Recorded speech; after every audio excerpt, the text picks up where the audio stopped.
What's up, guys, and welcome back to another episode of the Torrent Podcast. I'm your host, Nick, alongside co-hosts Alan and Matt, and today we are reviewing the season finale in what you would call a 11-year run of films. It is Avengers Endgame. Guys, how you doing? Doing pretty good. Can't believe 11 years. Is that for real? Yeah, 22 films, 11 years. The first movie, Iron Man 1, came out in 2008. We were high school seniors when this series started, essentially. Isn't that crazy? Yeah, that's insane. I can't believe it's been that long. I know. I remember seeing Iron Man in theaters. So this is the finale? So any new Marvel movies will not be in this universe? So they're going to make more. They're going to continue, but this is like, I think they're calling it the Infinity Saga. So this is like the finale of this first part of the MCU. So everything, they're going to take a break for a while, I think, after Spider-Man comes out, and then they'll kind of wrap it up and have new Avengers, essentially, and kind of a new team and start new storylines. But Endgame kind of put the cap on what was the beginning 11 years. Wow. Yeah. Wow. It all started with Iron Man. Yep. Go ahead, Matt. Sorry. I was going to say what an epic finale that was. Yeah. I mean, we'll get into it, but... Oh, we're going to get into it for sure. But before we get started, just want to remind everyone, this is going to be a full-on spoiler review. So if you haven't seen the movie by now, you're probably like the only person who hasn't seen it, because everybody has seen this movie by now. But spoilers are ahead, so if you don't want to be spoiled, make sure you pause the podcast, go watch the movie, and then come back. But guys, let's start just by giving some overall reactions. So I said this was the end cap on what was the first 11 years of the movie. At the time of this recording, I think it's at the second highest grossing movie of all time, just under Avatar, which I'm sure it's going to beat Avatar in the upcoming weeks. So what were your expectations coming into this movie? And what did you think of it overall? Feel free to give spoilers. Don't knock out too deep, because we'll go into more detail later. But just in general, what did you think of the film? Okay, I really liked it. I think objectively, it was an awesome, just like really great movie. Lots of action, lots of plot building, lots of like closure, which is great, and everyone wants that. Mm-hmm. Personally, for some reason, I don't like time travel movies, because I think they, I don't know, I almost feel like they're a cop-out. Wow. Or okay. they're like gimmicky or something. I didn't like the time travel aspect. I don't know why. While it was happening, though, I ate my words a little bit, because seeing parts from the old movies, yes, like from different angles and stuff, was very cool. And that part where like Hulk is like insane and just like going around like a crazy person, I thought that was pretty funny. And yeah. so I really liked that part. But typically I don't really like time. So you don't like movies. you don't like movies like Back to the Future or Looper or any of those type of movies? No, not really. They're fine. Maybe I liked those, but like by now, for some reason, I just think personally, it seems overdone. Okay. And it's something we clearly don't understand. Yeah. And it's basically like on par with just like random magic happening. There's definitely a lot of movie tropes, and time travel tropes being one of them, that it can be very iffy for people. And I think that actually is, I will agree with you, one of the weaker aspects of this film is trying to figure out how time travel works. And I think part of it is because we as humans haven't figured out time travel, like you said, Matt. So we kind of have to really stretch our imagination a little bit to figure out, okay, so if this happens, then this has to happen, and then your present becomes your past, and you can't, are you going to disappear if you change the past, or what happens if you meet yourself in the past? It gets really fuzzy. So that is probably one of the most weakest parts of this film, I would say, by far. But otherwise, I guess I'll go next. I thought most of this movie was fantastic, and like you said, it was really enjoyable going back and revisiting scenes from other movies. As well as there were some just great moments that made me really sad, and other moments that like I don't get too emotional in movie theaters, but like that I actually, but there's a couple moments where I actually like cheered. I'm like, yes, like that's fucking awesome, and I was so happy in parts of this movie. So Alan, how did you feel about this movie? Yeah, overall, I thought it was really enjoyable to watch, and I loved the funny moments and the action in it. I thought was just really well done and really, really cool. Yeah, I kind of agree with you guys that the time paradox did bother me a little bit, and I was trying to think of like, is there a better way that they could have done it? And it was just difficult to really think of a more successful way to have done it. Like I almost felt like it was kind of necessary for this. They tried to handle it as best they could with, I think even in the movie they teased at it a little bit where they were referencing some of the time travel movies and saying how it was stupid and how none of it ever made sense and all that. So they kind of like in a sort of meta way made fun of their own style of movie that they're pulling off. So I think they were kind of cool about that, but I did really like it overall. I thought it was really cool. It did. The only one thing that I personally didn't like about it was the lack of the characters that that Thanos had made disappear in the big snap. Oh yeah, yep. They didn't really come back until like maybe the last 10 minutes of the movie or so. So I like Iron Man, I like Captain America, but I'm a huge Doctor Strange fan. I love the new Spider-Man, and I got to see so little of them, and I was hoping that maybe they'd come back with 30 minutes left, and I'd still get to get those characters back. But it took a while for them to really come in, so that sort of bothered me a little bit. But yeah, I can understand that. I think it's because they wanted to focus so much on the original 6 Avengers and wrapping up kind of their story and get that. And I think you're gonna have plenty of time in the future, Alan, to see Black Panther and Doctor Strange and Spider-Man, because those are gonna be the new mainstays. I think now that Cap and Iron Man are pretty much done. You know what I mean? Like those guys are gonna be the leaders now. So you're gonna see plenty of Doctor Strange in the future, plenty of Spider-Man, because they're gonna slowly take over. So I think that's kind of why they just snuck them in there. But to have them interact with some of the other heroes and kind of really mix up the teams, I think would have been also very cool. But what are you gonna do? Yeah. Okay, can we get into this, because I have so many questions, and that just reminds me, I had another. Hang on, I gotta write this down because I don't want to get to it. I'm so excited to ask this. Okay, sorry. All right, yeah. So let's just dive deep. So the movie opens up cold open. We see Hawkeye and his family.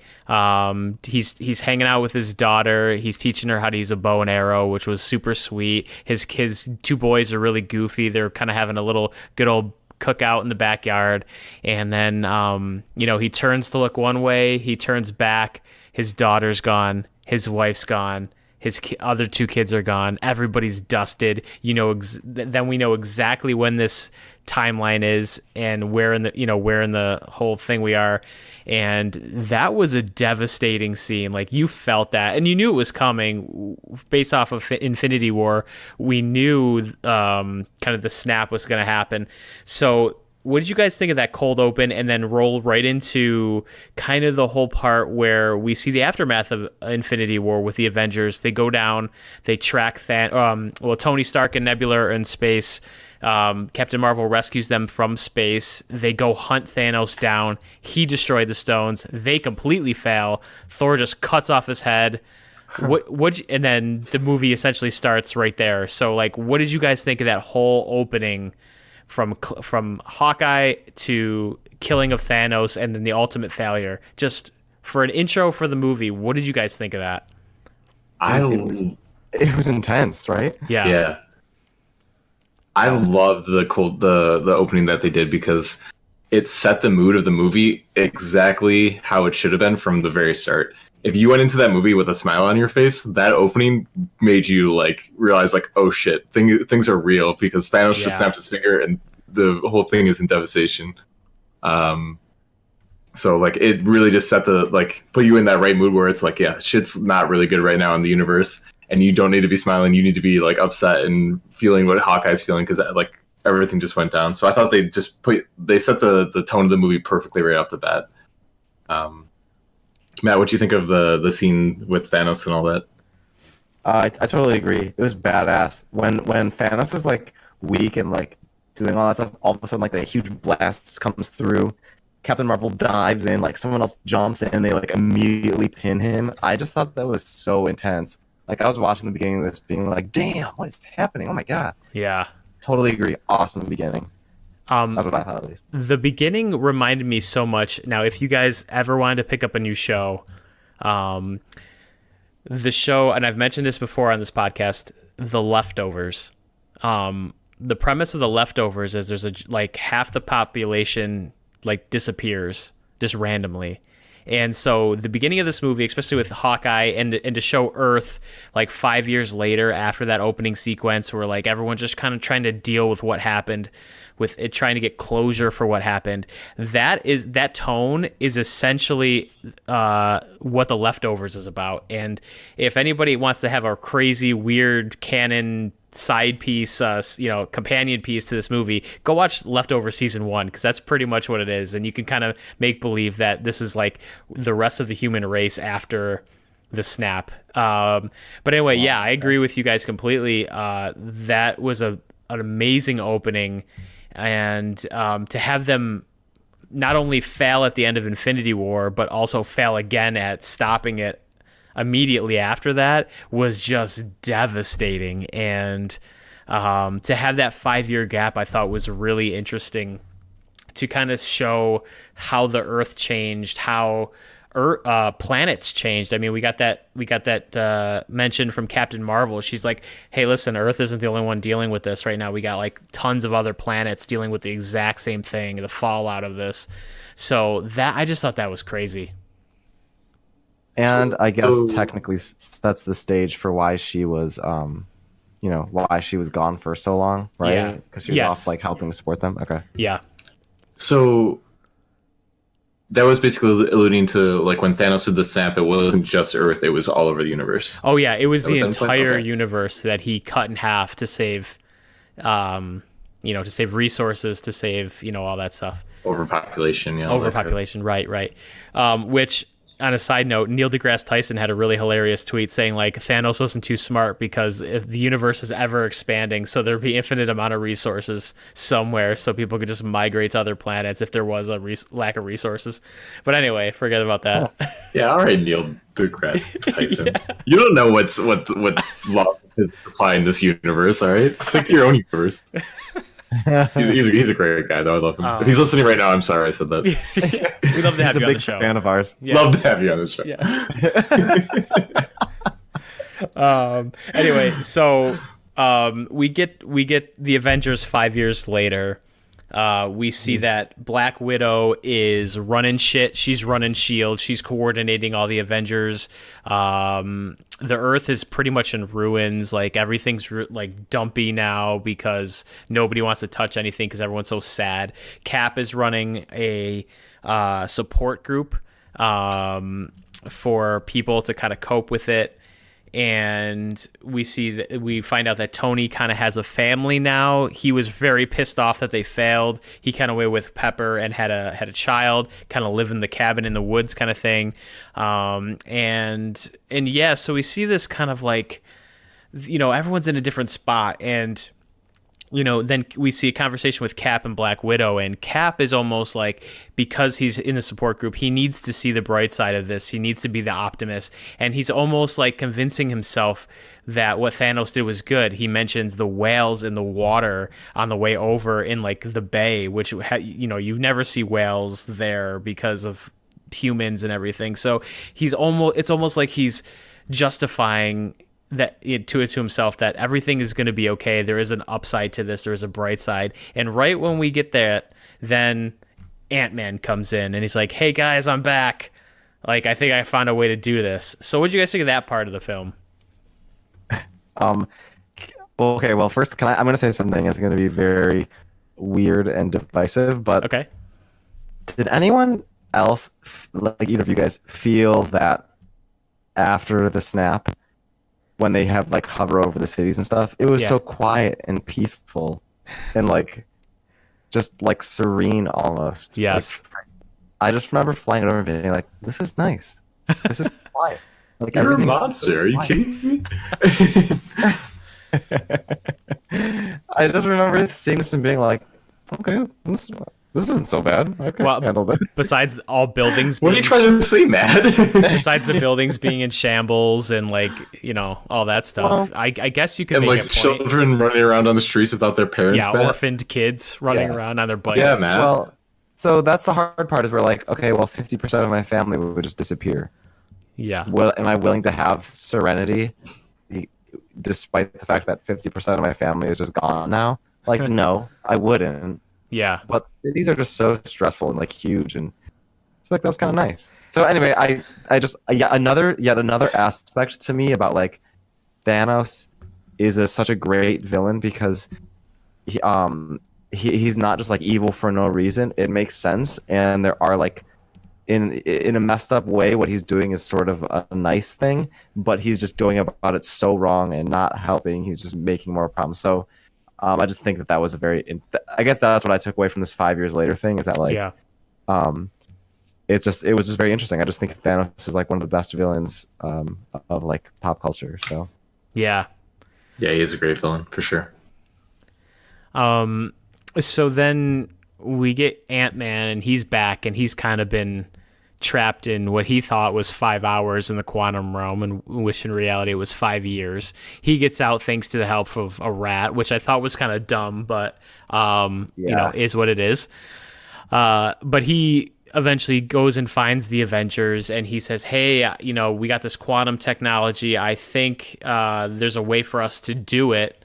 Let's try it out. And so they go to see Tony Stark. That's when we learn about his family. He doesn't want to do it. He's like, no, like, I'm not going to sacrifice everything that I have now. Essentially saying I wouldn't give my child up for everyone else. And so then they turn to Hulk and we see Hulk and he seems to have reconciled with himself essentially. And Bruce Banner and the Hulk have turned into kind of the one into what they call in the comics, Professor Hulk. And he's kind of a little smaller than normal Hulk, but he's very just like a normal dude. And they see him, and then they try to get Thor back in the game. And Thor, because he's had a terrible run from Thor to the Dark World all the way to now, his mom dying, his brother dying, his dad dying, his sister trying to kill him and take it out an eye, and then oh by the way, he fails at saving the universe. We see him. Now he's Fat Thor, or the Big Thorbowski, as they make mention to in this movie. I love those moments where they just play it to him being the Big Lebowski. Yeah. That's correct. So yeah, I guess like, what did you think of Hulk and what did you think of Thor before we go into the time heist part of the movie? But what did you guys think of those two characters in this film? I thought they were just great. I thought they added a lot of good comedic relief and sort of lightened up the whole mood of like the depressive nature of the beginning of this film. Yeah. And I thought it really was just a cool way of showing like, hey, this terrible thing happened and this is how these people are dealing with it. And like Thor was in rough shape. He was like clearly an alcoholic. Like he was clearly like drinking all the time. And yeah, you could really see like the effect. It made it more impactful what had happened. It was already pretty obvious how impactful it was, but it just pushed even that further where it's like, here are these heroes that are supposed to be perfect and great and like always in shape and doing their thing. Yeah. And like now look at them, they're just devastated over this. So. Yeah. I mean, that was a dark route to go down, but they played it for complete comedy, which it worked. But I mean, it could have easily been a very dark storyline for Thor just because of how depressed he got because of it. And even the professor too, like not actually having a true identity, being like the split personality now that had kind of merged into one was right. sort of like a little depressive if you thought about it. Yeah. Jeez. I kind of I don't want to disagree. I don't disagree, but like I just thought it was kind of funny and light. I guess it could have been interpreted to be like darker, but I thought Fat Thor was pretty funny. I thought he looked exactly like the Big Lebowski. I thought it was funny. He was playing Fortnite in his little. I hated that, to be honest with you. I hated that Fortnite reference. I did not like that. Do you think it's because everyone plays Fortnite? Yeah, like, it's because it's popular in the zeitgeist, but it's culture. so dumb. I don't know. I don't know. I thought it was funny. I did like seeing Korg and Meek back though from Thor Ragnarok. Those guys are hilarious. His buddies there. Yeah. Oh yeah, that was funny. I also liked Professor Hulk because when those kids come over to take his picture, he's like he's like a dad, and he's like, Yeah. "Hey, dabbing," and he like just so annoying. He like tries to get him to take Ant-Man's picture, and like Yeah, yeah. they're like, oh, we don't know where that is. He's like, "No, they want to get a picture taken with you," and that guy's like, "That kid is literally saying I don't want the picture." Yeah, that was a good part. That was great. Oh yeah. I thought that part was nice. I do think like this movie has created like such a crazy culture, and it gets dark because Thanos does some crazy stuff, and I do think this was a nice move for them to keep it not like miserable and depressing. Yeah. So I think that was cool. I liked it. Yeah. Before we get into the time heist, we forgot one character, and that is Hawkeye. We get a rumor of Clint doing some really sketchy stuff over the world, essentially pretty much hunting villains in the world, gang members, people who aren't worth a damn, essentially, and he's pretty much goes and murders all of them. And Black Widow catches wind of this. They've been trying to track him for a while. They finally catch up to him in Tokyo, which he's having some badass samurai fight with some Yakuza members. And so what did you guys think of Hawkeye's evolution into the character Ronin? Essentially, Ronin being a metaphor for losing his family, losing his master. Ronin is, Ronin is obviously a samurai without a master. So the fact that he calls himself Ronin now is kind of fitting since he lost his family. So, what'd you guys think of that part? Okay, I did not catch that reference, and I didn't even know he called himself Ronin. Yeah, But that is awesome, and it makes a lot of sense. And I really sympathized with Hawkeye during this movie because it's just like so sad what he went through. That's like really terrible, and yeah, just like I mean, plus he's like killing bad people. It's kind of like, meh, like he could be doing worse things than killing bad people. In fact, you could argue killing bad people is a good thing. So How did he end up in like Japan or wherever he was? He's just been traveling the world. I think they mentioned before, like some cartel members got wiped out, and it was him. And then they tracked him down to Tokyo. So I think he was just traveling the globe looking for the biggest crime bosses and the biggest crime syndicates, and just taking them out. That's why Black Widow was crying in that one scene. The news was Hawkeye taking out the cartel members, whatever. Yeah, I think so. Yep. Oh, okay. Yep. wait, I don't. Maybe I don't know. I don't remember her crying, but I remember that conversation. They were in like a he was in like a Central American country though, or South America or something like that. South America. Yeah, I mean, unless Ronin was there, but either way, I really like the reference because like a Ronin is lost. Like I just think that's very cool, and I thought that fight was pretty badass, and he's pretty good with a sword. And I'm glad because Hawkeye was kind of bogus to me, being like, oh, he's really good with a bow, like. Real people are that good with a bow on this earth right now, so not much of a superhero, but gross generalization there. But yeah, kind of is. I actually like Hawkeye a lot. I liked him even more in this movie. Yeah, I liked him. He's sweet and he's like just all around badass. But part of me was like, I mean. People in the Olympics are as good as him, so I guess so. All right, we'll move along here. So they get Hawkeye back on the team here. So now we got essentially the original six. We got Iron Man, Captain America, Hawkeye, Scarlet Witch. Black Widow, Thor, and Hulk, kind of all back together with a couple of buddies. Now we got Rocket and oh my god, we didn't even talk about Rocket and Nebula and Rocket and Nebula. I think that was the other two. Guys, that was one of the more heartbreaking scenes in the beginning when they're all grouping up right before they go take out Thanos, and you see Rocket put his hand in Nebula's hand and just kind of look down, and they're so sad. That part was that got me. Like I teared up almost immediately when I saw that. I didn't think I was gonna cry too much, but I got a little teary eyed at that part. That was heavy. Yeah, I forget how heavy that part is just because there's so much epic stuff going on. Yeah. I like that though. I think that was very skillful of them to be able to pull off like those emotional moments like that. Yeah. So. okay, let's get into the time heist here. So they figure out. So Tony Stark essentially is just casually playing holographic Minority Report at home, and he figures out time travel by some miracle, and then they start their time heist. He's back in. They start their time heist, and we get team ups. So we got Captain America and Iron Man are together. We got Hawkeye or Ronin rather, and Black Widow on one team.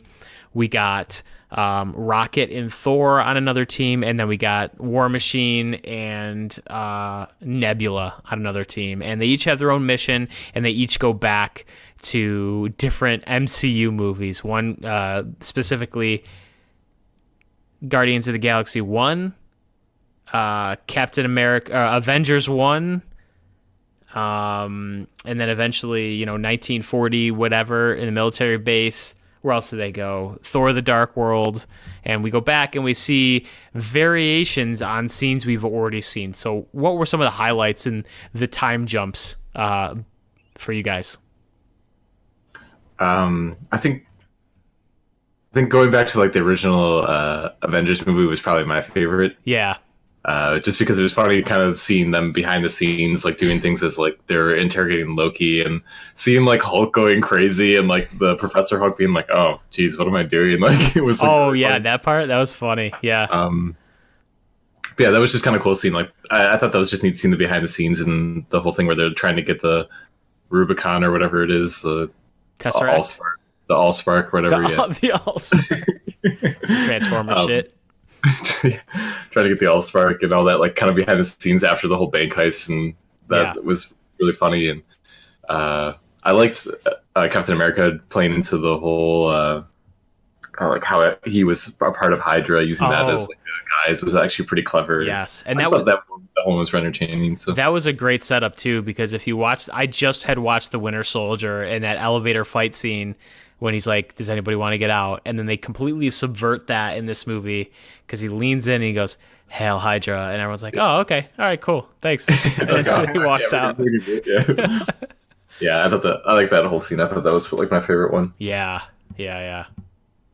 I agree. I like that because it doesn't go well. Like when they drop the Tesseract and Loki ends up grabbing it and disappearing, they're like, "Well, great. He could literally be anywhere. This is fucked." And then they have to go back again. So I thought that part was cool. I did think the Thor one was, I guess it was it like tied up some loose ends and gave you some extra closure and like reassurance, which was nice. But I just thought it was kind of boring. And then like when Rocket takes it from Natalie Portman, you don't even see it, and it's just like a 1 minute thing. Yeah, I thought that was kind of lame.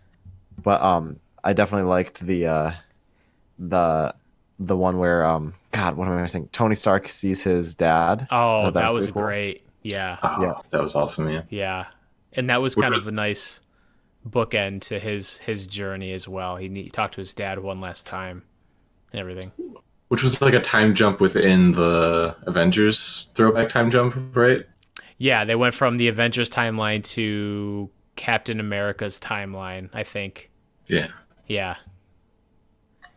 So I know I said I didn't like the time travel thing, but I do think that that type of time travel was a like an homage to the whole Infinity Saga or whatever they're calling it. Right. And I did think that was kind of nice. So yeah. I was good. Oh, Matt, you were just upset there wasn't enough Natalie Portman in this film, right? That's why you're upset about it? Right. Like, I mean, he had a sticker with that little thing. Like, was it on bare skin? Was it through the clothes? I mean, what happened? What happened? How did we see it? So many questions. So many questions. Yeah. What was what happened with Nebula again? They went. What happened with them? They went to Guardians 1, and they got the Power Stone before Peter Quill could take it, and somehow the 2014 Nebula from the past that was a little convenient plot point. There was their memories were shared because she has cybernetics or something like that. So that's how Thanos kind of got wind of it, because he was torturing Nebula and it kind of popped up, and that kind of gave Thanos the clue to what was really going on. So it wasn't fully explained, but you put the pieces together. Essentially, there's some sort of link between present Nebula and past Nebula, which allowed Thanos to find out all the information he needed to find, which then set the everything in motion for him to come into the future and do his thing. So, Yeah, I thought that was fine. I don't know, I'm weird. For some reason, like that time situation, I was like, oh, that's kind of cool. Like he's learning that he achieved what he needed to. yes, And now, because of that, he has like a new means to achieve that. right, That was different than the original way he did it. And I just thought that was akin to kind of how they were saying, like, no, changing the past doesn't change the future because it's like an alternate timeline. So right. for some reason, with that part with Thanos, I thought that was pretty cool and interesting. So Yeah, I thought so too. yeah. And then we'll just mention it real quick. We got Hulk going to see the Sorcerer Supreme before Doctor Strange. Alan, what did you think of that whole scene of them explaining the timeline thing, how all the Infinity Stones kind of keep time together, and if you remove one, you're going to start a branch reality. But as long as you bring the stone back, everything's fine. I thought it was kind of, I don't want to say dumb, but just sort of like cheesy and like, all right, okay, yeah, we get it. I did like it because I thought it was much more accurate in the way they described it than like any other time travel movie would, where like time is a river and you can branch off from it and create new timelines that flow in different ways. And it's like, okay, yeah, there's a little bit more complexity than just like we went back in time and had sex with your mom or whatever. And like now you're your own dad or something like that. Right. It was like kind of cool how they like created different existences and different realities based on like different time splits and stuff. Like, all right, yeah, that's Yeah. a little bit more like tied to some physical or like some physics theories, not really like anything set in stone, but like at least it had some thought behind it. So, Yeah. but overall, I thought it was kind of dumb. What did you think of the whole the Sorcerer Supreme kind of saying like Doctor Strange is supposed to be the best of us, he must have give you the stone for a reason, and then she just gives it to him without hesitation? Dude, that's what I wrote down in the very beginning when I was like, can we get into this? Because that was my big question. Okay. Like, so my question, and Alan, you can answer this also, anyone can, is when Doctor Strange gave the stone to Thanos, Yeah. did he do that as like a symbol because he knew we would have to somehow go back in time to fix this problem? And when somebody tells Sorcerer Supreme that I did this, she will realize that that's what she needs to do, or like she will realize that it was a potential mistake or whatever like that. Like, is that what the grand plan was? I mean, surely, right? I would say yes and no. I think he needed to spare Tony Stark's life because he knew Tony Stark was going to be integral in the defeat of Thanos in that 1 out of 14 million like different futures.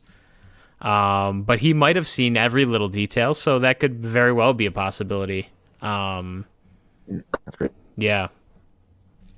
And clean and like went off of just like, all right, this is how like it seems like it would have to play out, and so like this is the best option, and it gives us the best chance, and if I do it this way, then like the ripple effect will cause these things to happen.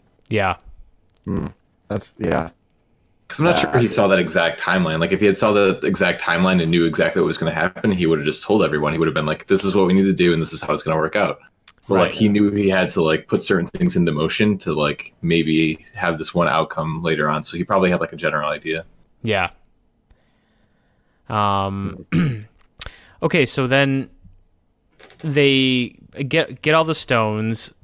They so Tony Stark builds his own version of the Infinity Gauntlet using his nanotech technology, and they kind of fight amongst themselves of who's going to snap to bring everyone back. They have a little conversation. It's ultimately decided that Hulk rather is going to do it since it kind of produces gamma radiation. He's made from gamma radiation.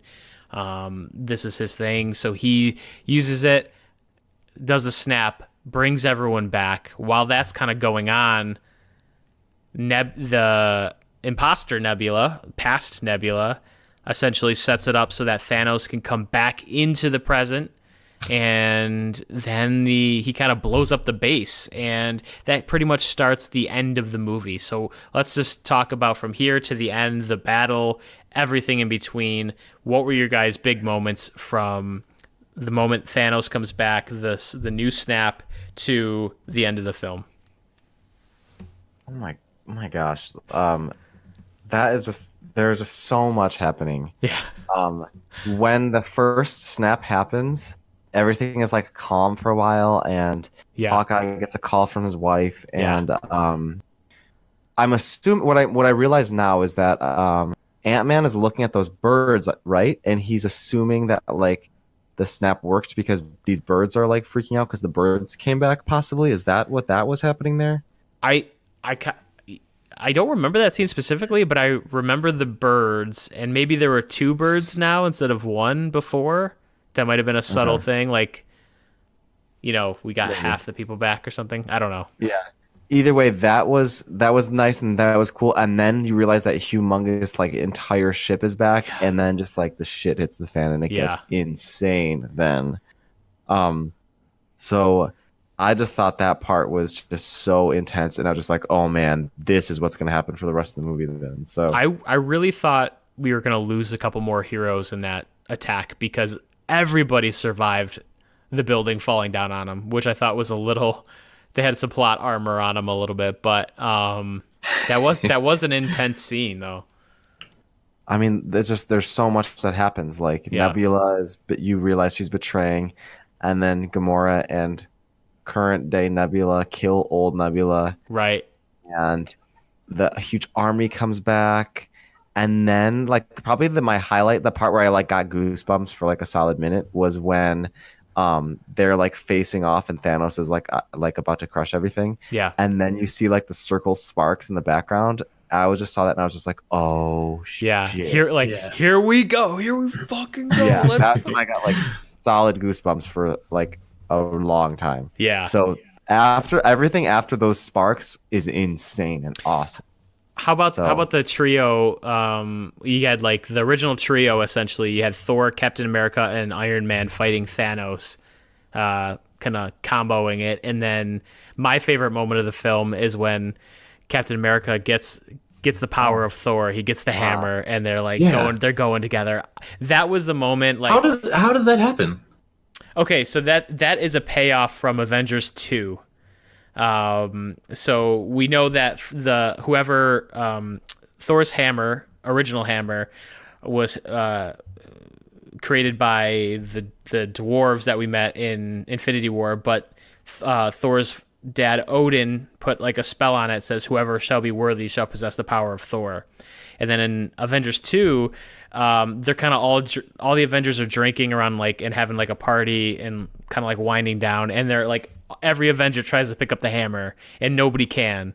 And when Cap goes up there, he can pick it up, but just like a little bit, it kind of moves, and you see Thor's face go like he goes like, what?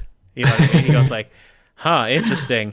So the thought is that Captain America might, because he's so honest and he's so good and he's so genuine, that he might actually be worthy enough to possess the power of Thor.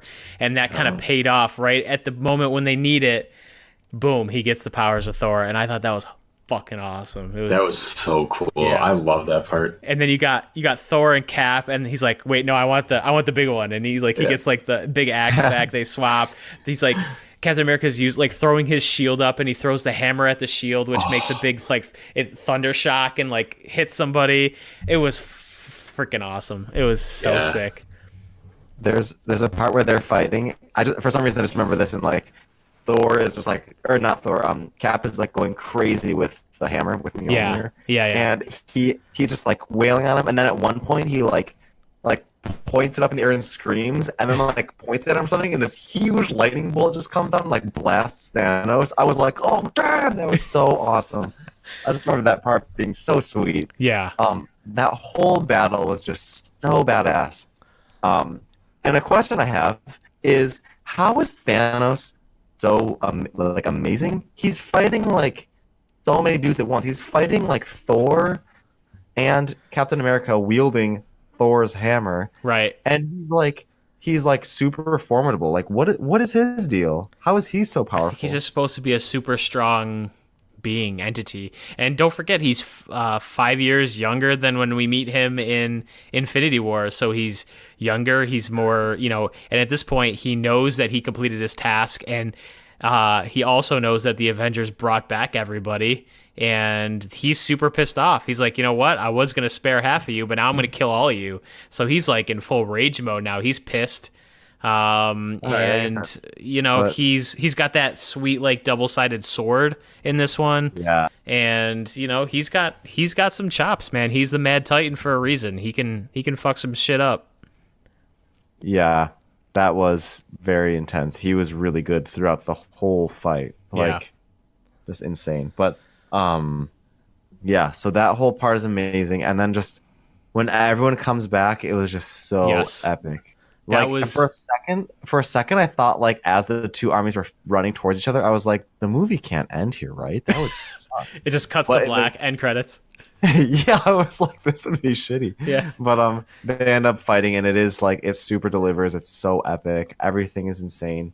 Thanos is like, everyone is just like trying to yank around the Infinity Gauntlet and everything, and Yeah. it's just like that's very cool. Like everyone's like juggling it back and forth, just trying to keep it away. And Yeah. oh god, oh man, It was so- And that I think we finally get the big comic book moment where you see the wide shot and everyone's lined up and Captain America says, Avengers assemble, and then we got the I think every time you hear E Bombay, like you just like, oh god, I'm getting ready to fight somebody right now. You know what I mean? Like, the Black Panther chants and everything, and yeah, it was awesome. It was awesome. What'd you guys think of Captain Marvel here? So she kind of comes in halfway through this battle, kind of starts messing people up, and kind of holds her own pretty much against Thanos. She does some damage, and he's wisely takes the Power Stone off of the gauntlet and then like punches her, and that's kind of what takes her out of the battle. But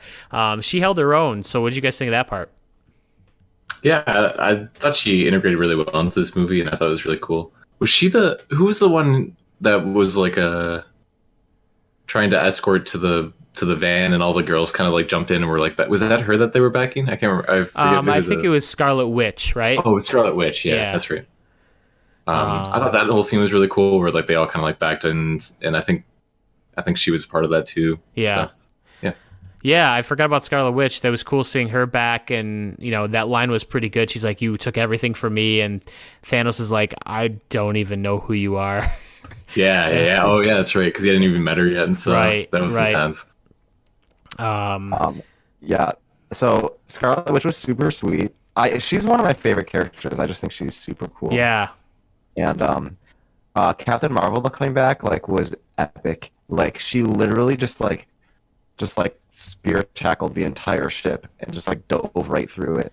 yeah. And I think it was very cool. She definitely turned the tide of the battle because those things were firing and just destroying everything. So her coming back was a huge moment, and then she was pretty integral in that final fight where they finally get the gauntlet and get the stones out and everything like that. For sure, it was she's so epic. she's definitely the strongest, I think, Avenger right now. Right, I would have loved to see some more scenes with her on a personal level with the other Avengers. I think she was, I don't know if the movie makers thought, didn't realize how popular Captain Marvel was going to be or anything, because they kind of filmed this before the Captain Marvel movie came out.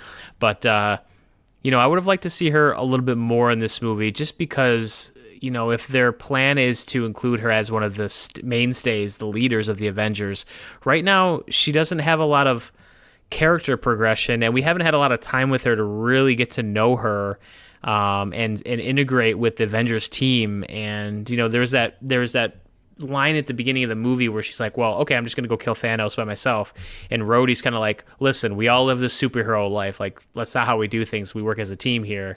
And I would have liked to see her kind of progress from being like a lone wolf to kind of being like one of the more respected leaders of the Avengers. I wanted to see that arc, and I thought I was going to get a little bit in this movie, and I really didn't.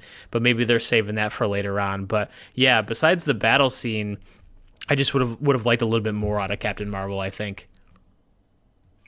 Yeah, I agree. She was really kind of like almost like a robot a little bit. Yeah, right? yeah, And either way, I like her character, but she lost. It seems like she lost some of her personality a little bit. Like yeah, the Carol, what was it, Danvers? yeah. Danvers. Carol Danvers. Like Yeah. she lost a little bit of that part of her. But still, like you can't. I mean, how much long they couldn't have made this any longer. I'm sure they had to work so hard to like trim this down because it was like 3 hours and 2 minutes or something like that. Yeah, it was ridiculous. Like I wonder if they had scenes in that and they were just like, we just literally cannot, like we can't go longer than this. I think This I heard is a rumor insane. there's like a 4-hour cut of this movie somewhere. I mean, I'm not surprised. I bet there was. Yeah. But Also, going back to the female characters, Black Widow dying, which really hurt me because I liked that character a lot. She was one of my favorites. She was cool. How about Valkyrie and her freaking Pegasus and just like messing people up? oh, I forgot about that Pegasus. Oh my Yeah. god. Yeah, that is amazing. All of that. Oh god, I can't even say it enough. Like, what more is there to say? Like that, all of that action know. was just so good. Everything Yeah. was so. I forget about destroying all those things and Ant-Man just like punching those flying things right in the face. Oh yeah, Falcon using his wings to like stab things. Yeah, Like, dude. ah. I'm a sucker for just like mindless action, and that totally just delivered. It was Yeah. insane. That was great. Before we move on, any thoughts, Alan? You've been quiet. Yeah, I mean, yeah, the whole end battle scene was pretty cool. So Okay. yeah, you guys That's covered it. pretty well. The end battle scene was pretty cool, Alan. Well, I mean, you guys kind of already covered everything, so All right, cool. Have some more excitement, dude. it's fine. It's the battle scene. It's whatever. Oh. Nick, edit this out, okay? So we. Oh, okay. So let's talk about the very end here then. So, essentially, it becomes we see Doctor Strange kind of look at Tony, and he gives him the one finger, saying like, "This is it here, man. Like this is our chance." And Thanos gets the gauntlet. He puts the gauntlet on. We think this is going to be something. He says, "I am inevitable." He snaps. Nothing happens. He turns. All the stones are gone. Tony Stark had stolen them off of his glove, put them on his, and Tony Stark says, "I am Iron Man." Boom, does the snap, wipes out everybody, and ultimately gives his life for it. So we kind of knew this was coming. We kind of knew that at least either Captain America or Iron Man were going to probably die in this one, and it looks like they went with Iron Man. And what'd you guys think of the death of Iron Man? I thought it was a great scene with him and Pepper, him and Peter Parker, all that. Yeah. So what do you guys think? Yeah, I think it was definitely a powerful scene. I think they really did a good send off for him. It reminded me a lot of of Logan, where I just thought they did a really good send off for Wolverine in that movie, and Yep. I thought this was just a really good one for him. A very honorable death and a good way to go, and a good amount of closure to it. I did think it was like a little bit weird with Peter Parker and like Pepper and stuff. Like it went on like a little bit too long. It almost felt like She literally had to like push him aside and be like, "Okay, let me just talk to my husband before he actually dies here, please." yeah. It was a little weird. Weirdo. Yeah. It was like a little strange, but besides that, I just thought it was just a really good scene, and Yeah. I thought it, like you said, it was kind of to be expected, and I'm sad about it. I think Robert Downey Jr. is like the best at his role, like out of Yeah. any of the Oh, for Avengers sure. Yep. actors. Like he just fits that so perfectly. So Yep. it's sad to see him go, but definitely cool that they started this whole thing with Iron Man and it ended with Iron Man. So For sure. Yeah. That's yeah, man. That's yeah. I think they handled it. They handled it very well. And then, we got the funeral scene at the end, and we got Happy Hogan talking to his daughter about cheeseburgers, and I was very kind of like mushy a little bit at that part. I was kind of teary eyed. I'm like, oh, that little girl's so cute, and that scene was just perfect. It was great. Wait, who was the guy? I mean, I know it was Jon Favreau, right? Yeah. But what was his character? He is in all the Iron Man movies. He's been like Tony Stark's best friend slash like security guy, like his right hand man. Okay. So yeah, I mean, you're gonna have to go back and watch all the Iron Man movies if you don't remember, because he's been in Tony Stark's life for a while. He's a great character. He's funny. I freaking love Jon Favreau. He's the best. Yeah, right. But yeah, I thought that was a great scene with him and his daughter, and then you got the hologram Will essentially, and he ends it with "I love you 3000," which is going to be, I think, and "I love you 3000" is going to be like the new thing. Like everyone's going to be saying that. It was so dude, good. that broke me. That was amazing. Yeah, A little dude. send back to that. Yeah. Oh man, I want to watch this movie again. Damn it. Yeah, man. So we get that, and then we get they have to return the stones back to the timeline, which is, I like the way they wrap this part of the movie up. However, it did pose some interesting questions, or at least there were some scenes I would have liked to see in there, and that's Cap has to bring them all back, all the stones back, and it poses some interesting questions for me, because he's going to have to run into the Red Skull, which was the first villain he ever faced, to get the Soul Stone back. That's a big moment for Captain America. He would also have to go back to Natalie Portman and re-stab her with the stuff. That would have been a weird scene. Some of the getting the stones back to places can be a little weird, but I think ultimately where he ended up, he decided to stay in the past, grow old with Peggy Carter. I thought that was great for Cap. He finally got to have the life that he wanted to have, and not have, the superhero life, essentially just have a normal life, which was great. So what'd you guys think? I wonder if that would have been in the 4-hour cut that you were talking about, like him going back in time. Yeah, wrapping up some of his arcs, more of, the whole Red Skull stuff. Yeah, for sure. So my question about that is, if the idea is that when he returns the stone to Sorcerer Supreme, Mm-hmm. she has that as a weapon against Thanos or whatever. So Captain America ends up in a timeline where he just wants to live it out and grow old. Yes. But how does he know that the timeline that he chose to live in and grow old in is going to be the timeline where the Avengers are, and it's the timeline where Thanos doesn't get the Infinity Gauntlet and snap everything away? So Because to me, the one safe timeline was the one where they were in the present. Like, Yes. it made sense to me just to always return to the present because we know this is safe. Who knows Yep. what could happen in another alternate timeline? How did he know? He didn't. But Plus, wouldn't the other Captain America have been in that timeline too? That's a good point. Yes. Doesn't make any sense. So he started an alternate reality by staying in the past. Does So that make that was sense? a completely different one? But he came back in that reality. yes, Yeah, because he that still was- had the Pym particles to get back to our present. Oh, you think he lived through a different reality and then came back to that reality? Right, exactly. Oh, that makes sense. Yeah.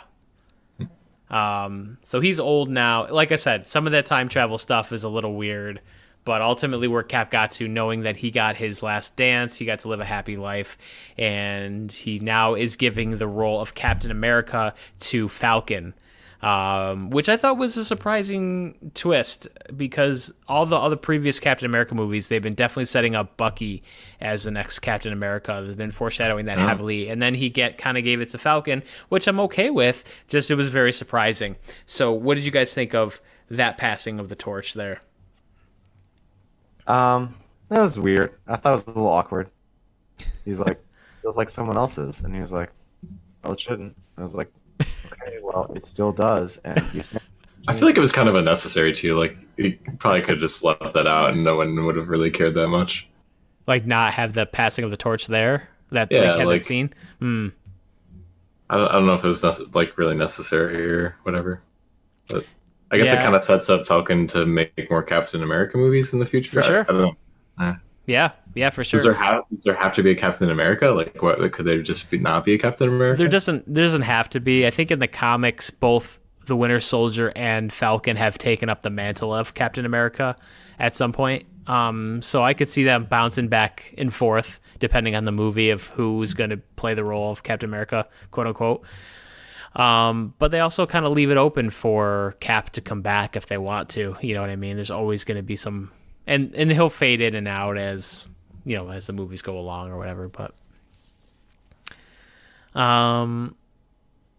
yes. So we get that wrap up, and then at the very end, that's about it, right? I can't remember what happens at the very, very end of the movie.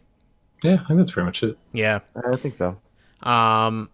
So before we give our final thoughts, where do we go from here? Where does the MCU go? Obviously, we're going to get the next Spider-Man movie. The trailer for Far From Home dropped earlier this week at the time of this recording. We'll talk about that next time on the show. We'll review that trailer. But, we don't really have too much information of where the MCU is going in the near future. We did get an announcement of a Falcon and Winter Soldier TV show on Disney Plus. We got an announcement of WandaVision, which was Wanda, Scarlet Witch, and Vision, and we also got an announcement of a Hawkeye show, as well as an announcement of a Black Widow movie. So whether those pieces of TV shows or film kind of fill in the gaps around that, whether it's after Endgame or before Endgame or between movies, we don't know yet, but we could be seeing a lot of shows that fill in a lot of the gaps. So what do you guys think? Where do you guys see the MCU going from here? Oh man, I guess then they'll probably just start to develop like some of the younger characters. I mean, Spider-Man has another movie coming out soon, and Yep. I'm sure like I like to see them kind of bring out like Scarlet Witch and Vision. Well, I guess it's not really Vision, but like Scarlet Witch a little bit more would be cool, and Yeah. just some of the kind of newer ones that have come in would be interesting to see. So Matt? I would really like to see Scarlet Witch. You said, right? Yeah. yeah. Yeah, I agree with that. I think that would be awesome. So I'm really hoping for that. Other than that, I have no idea. I haven't been following the MCU as much, so I can't like compare the past. But I just think I really like Scarlet Witch, and I think she is prime for her own focus. Obviously, we're going to get Guardians 3, which now includes yeah. Thor. So, as Thor mentioned, it's going to be the Asgardians of the Galaxy, which is pretty fun. We're going to get Black Panther 2. We're going to get Doctor Strange 2.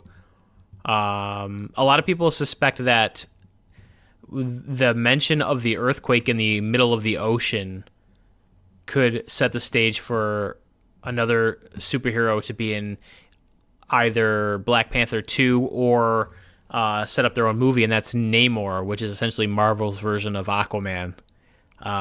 So they could be setting that up. Yeah, I know. Once we start getting like that copycat characters from different movie franchises, it's going to start getting ridiculous. But we also said was it Shang-Chi movie is going to be in development. So we get that guy, the Asian martial arts inspired superhero. Yeah, He's not really a superhero. Okay, all right, whatever. So there'll be some new, and I think there's another one of Captain Britain being mentioned. So maybe instead of Captain America, we'll get like a Captain Britain kind of thing, or Britannia, or whatever, however you say it. So there's yeah, I know. See, this is why this is Endgame as a nice end cap, because we're gonna start going in maybe in weirder directions for the MCU, or just lesser known characters that may or may not work in the future. So I think this, set of 22 films that we've already gotten, I think is just great as a whole. And for a lot of kids, this is this generation's Star Wars. For as great as Star Wars is, I gotta say that the MCU has taken that and expanded on it, and making one through line through 22 movies is crazy. And we're living in a very interesting time in cinema, that the fact that we get to experience this, and we've been kind of around from the beginning, and just to be maybe 10 years younger and be a kid, I gotta imagine you had to be freaking out in the theater, because what a finale to this set of films. Yeah, I agree. And I know that some of the kids who did see it were students of mine, and they were freaking out, and it was pretty awesome. So I agree. This is an insane series, and just I think it was really well done, really great. Yeah. Yeah, I can't think of a single movie that wasn't at least somewhat enjoyable to watch. And they did a good job the whole way through. Right, and that's so difficult too. Like, not every movie was great, but there wasn't one movie that was like, oh, that's maybe like Thor: Dark World. But even then, like, that one's just okay. Like, none of these movies were bad, and that's an achievement on itself. Definitely. Yeah. All right, guys. So let's rate this thing here and get the heck out of here. All right, I'll go first. Yeah. I'm gonna give it a 4.5 out of 5 because. Wow. What do you mean? Wow. It was great. It was like technically basically flawless. And there were some things I didn't like about it, but I can't really. I'd knock it just for my personal preference, so it's not going to get a 5. But yeah, I'll give it a 4.5. That's great. That's a great rating. Yeah. I'll go next. Did I have some problems with this movie? Yes. Is there a ton of plot holes in this movie? Yes, there are a ton of plot holes in this movie. Did I enjoy the heck out of this movie? Yes. Is this movie a massive achievement for cinema to essentially make an 11-year TV show with multiple characters, with multiple villains, and maintaining one through line? And were they successful at it? Yes. Did they give us a lot of the perfect moments to wrap up storylines and to give a lot of fan service and make us happy and satisfied at the end of this? Yes, and they stuck the landing, and therefore I'm giving it my very first on this podcast 5 out of 5. It has to, you have to give it a 5 out of 5. Just the achievement that they were able to do, they completely stuck the landing. It deserves a 5 out of 5, regardless of it being a perfect movie. Just for the achievement alone, it deserves a 5 out of 5 for me. Huh. Well, I'm going to agree with Matt actually on this one and give it a 4.5 out of 5. Yeah. Look, I'll let you go ahead in a second. I completely agree with you guys. It probably should be a 4.5 out of 5, but I just think to wrap up a 11-year saga like the way they did, I think is just, there's a reason why it made over $2 billion already. You know what I mean? But yeah, go ahead. Yeah, I think just on the face value of just this movie, probably 4.5 out of 5. But if you look at the entire series and factor all that in, sure, it could probably go up to 5. But if we're just strictly looking at just the movie alone, then a little bit of a few things there that I didn't care too much for. But yeah. So, so I guess we look forward to what's to come in the MCU as we do more reviews here. But like I said, this is a great finale to a set of films. So, any last thoughts, guys, before we get out of here? Nope. Okay. No. All right, great. So, be sure to check out our social media pages, Twitter, Facebook, Instagram, our TeePublic store. as well as subscribe to our podcast feed. Tell your friends about us. Hit that like button, subscribe button, YouTube, Spotify, Google Play, iTunes, wherever podcasts are found, you can find us. And yeah, there you go. So this has been an episode of The Torrent. We'll see you next time. Well, that's it for this episode of The Torrent. Thank you all for listening. Download, rate, and subscribe to the podcast on your favorite podcast service. If you want to get in contact with us, feel free to send us an email, thetorrentpodcast@gmail.com. You can also get in touch with us on Facebook and Twitter @TheTorrentPod. We'll see you guys next time.